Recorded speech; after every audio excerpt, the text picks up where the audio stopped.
As you check your account balance, someone else is validating their cash flow statement. That difference. It's everything.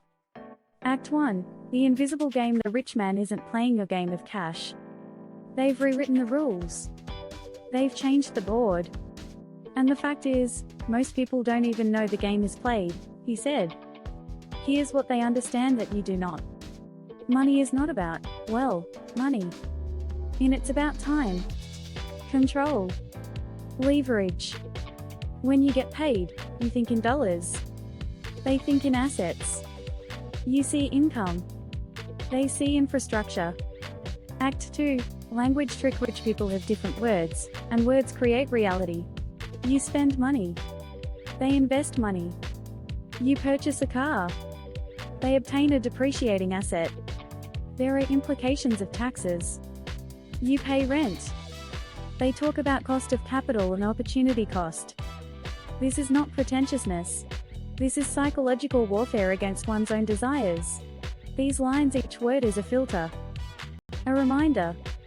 A redirection of purpose from emotional purchases. When you term it an investment, it's analyzed in your mind in a different way. Will this make me money? Will this save me time? Does this compound? Poor language begets poor decisions. Rich language begets rich decisions. Act 3. The debt paradox. Here's where it gets strange. The rich adore debt. Not the one you are thinking about now. Your debt comes with interest rates that drain you. Credit cards with rates of 24%. Car loans. Student loans. Their debt has interest rates lower than inflation rates. Occasionally 3%. Occasionally lower. They borrow $1 million at a 4% interest cost and then can earn 10% on this investment. That's a 6% return on funds they do not even own. This is leverage. And leverage is the secret to building wealth. It is your job to avoid debt because debt is risky. It is the other person's job to use debt since debt is a weapon. The difference is collateral and cash flow. They put loans against assets that earn income. You put loans against assets that are worth less. Act 4. The tax disappearing act. Now, let's talk about the system they have learned to work within. You earn $100,000. You pay taxes immediately. You live on the rest. Their income is $100,000 from a business. Before taxes, they subtract expenses. Office facilities. Equipment. Travel. Meals. Education. Health insurance. Their taxable income? Possibly $60,000. Possibly lower. They then use this amount and filter it through retirement plans, depreciation, and loss carryforwards. But now, their tax rate is 15% compared with 30% for you. That's not cheating. That is the system operating in the precise manner intended. The tax code is written in the language of incentives. Do what the government wants, invest, start businesses, create jobs, and pay less. Few people will actually read the manual. Act 5. The time equation. Here's the paradigm shift that will change everything. The poor sell their time for money. The middle class sell their time for a higher price. The wealthy purchase other people's time with their funds. Every hour you work is an hour you can never get back. They have learned, time is the only resource which is non-renewable, and it is so they obsess over one question: how do I make money while I sleep? Investing. Royalties. Automatic businesses. Equity.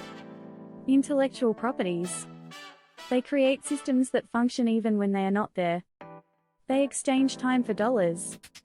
You exchange time for dollars. And then they use that time to build more systems. Act 6. Psychology of enough. But here's the thing nobody tells you about people who have wealth. They are afraid of what may happen. Many. Because then you'll be obsessed with trying to maintain it and continue making more money and never be content with what market fluctuations are always disasters in themselves. Also, every outlay appears to be a waste.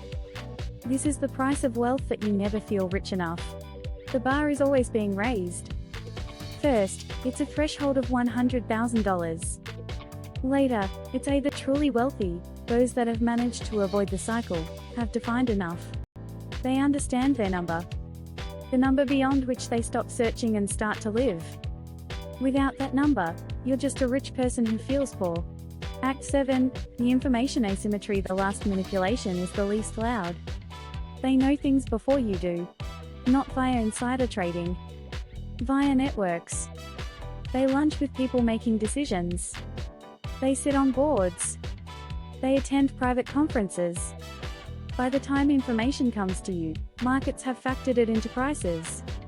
You get to hear the opportunity after they have already made an exit. For this reason, they prioritize relationship-oriented activities over transaction-oriented activities.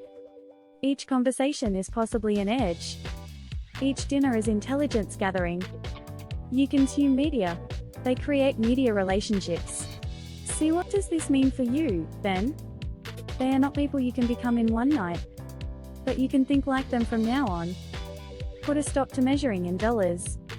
Begin to measure in assets and time. Rather than avoiding debt, you would do better to learn about don't accept your tax liability. Start to read the code. The system is not fixed, but no one taught you the rules, okay? Meanwhile, the people that they know, they don't want the publicity. But now you know. The question is, what will you do with that knowledge?